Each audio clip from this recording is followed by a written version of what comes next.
They said it could never happen. They said it would never happen. But it's happened, and here they are, the Beatles' Capitol albums on vinyl in mono. I'm Andrew from Parlogram, and in this video I'll take a deep dive into every one of them in this box set, from their packaging and pressing to their sound quality, and find out if they're an essential purchase or just an expensive novelty.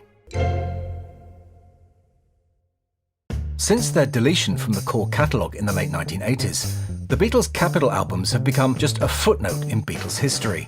But Apple's decision to celebrate the 60th anniversary of their arrival in America has given us brand new remasters of 6, or 7 if you get the box set, Capitol mono albums, as well as a new documentary, which has just premiered on Disney+.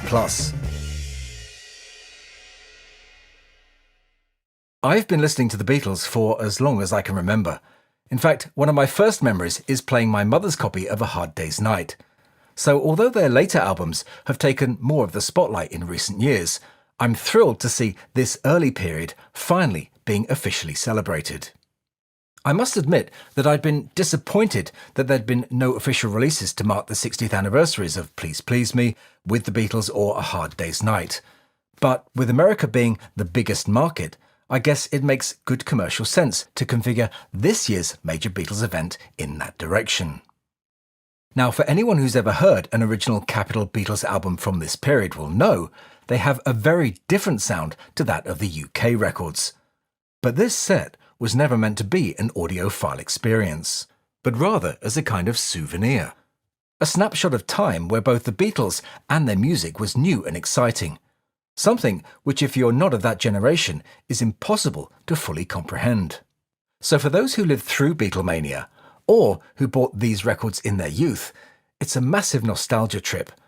For the rest of us Beatles fans, it's a relatively new experience, and one which only heightens our feeling of anemoia, nostalgia for a time we've never known. A question a lot of people are asking about this set is, why mono? Well, back when these albums were first released, 90% of record sales in America were in that format. Plus, that's how the Beatles intended them to be heard. Of course, they were available in stereo too, but Capitol added much more reverb and compression to those, making some of them sound very odd indeed. But for these early albums, I think releasing them in mono was exactly the right way to go.